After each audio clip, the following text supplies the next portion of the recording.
a major story happened yesterday, which is our hot topic, because this is our hot topic segment now. And that has to do with the 21-year-old girl who was arrested, rather, and paraded yesterday for killing the Super TV CEO. But then for us to have a proper understanding of what transpired, what went on, as well as what happened yesterday, we'll play you a package now, and then when we return, we'll have that conversation. Stay with us. According to her, hard drugs were usually part of the adventure. She said late Usifo suffered 3 stabs. The first one was twice the distance, the first one on the neck side. That was the first one. And then when I stabbed him the first one twice, I threw the knife on the bed. Then he was going for it while I went for it. So while I laid on the bed, that's when it came on me to hold the knife, and that's when I managed to stab him with the knife. The murder suspect confirmed that she used a foreign number to book for the short service apartment. It's an app that generates numbers. How would you do that? Yeah, it's possible. It's possible. I withdrew some money from it. How much?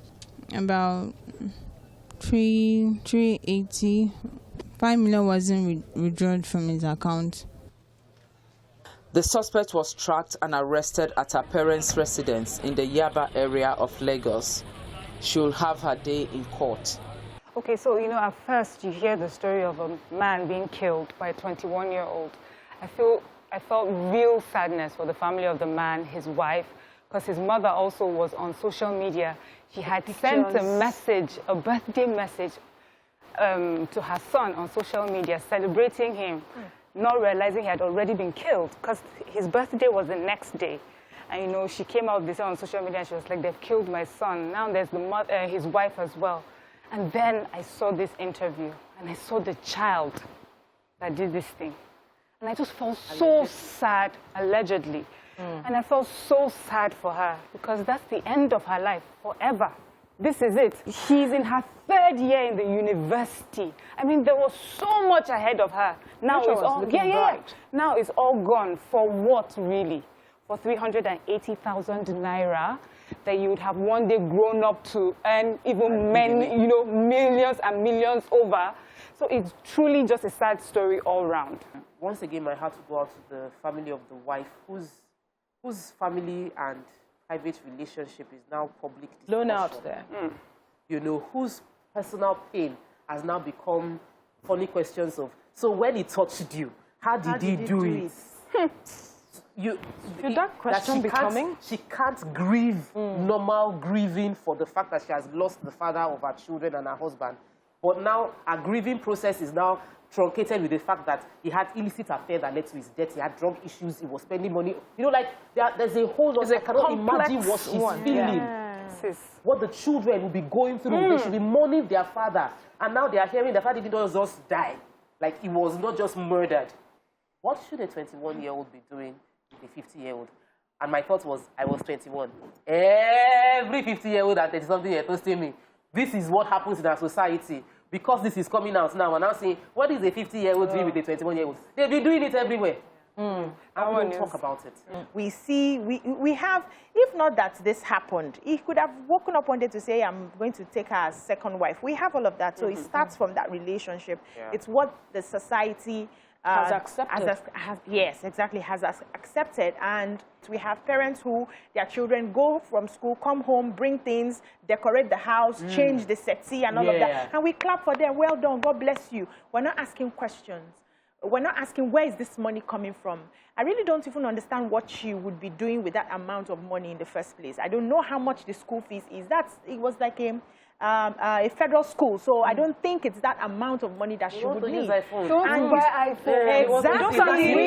Exactly. So we have the society celebrates people who have the best things of life and makes every other young person, instead of focusing on their academics, what is going to make you have value, give value, and get money later. You want to acquire. You at that age, we weren't even we didn't even have phones. We had touchlights, and they had you people, that's your time. No, they even had people who had big phones. Well, we're not seeing it when we go for competitions. We see that.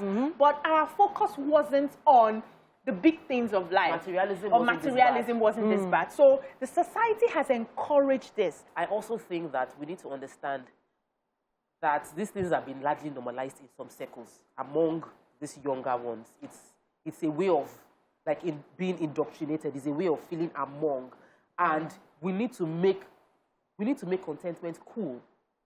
We need to make being conservative cool, because I was 21, and there were many men that were after me, that were luring me with all the things that looked cool.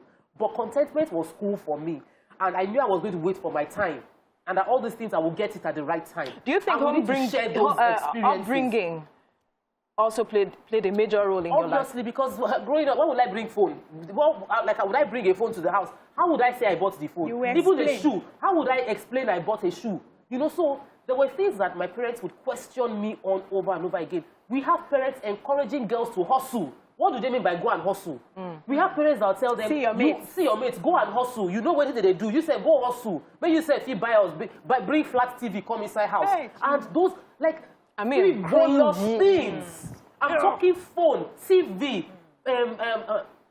Veronica, car. And you're trading your child's future because of what you want to eat now. And many young girls are trading their life, their destiny, because they want to use the latest iPhone or Samsung or whatever.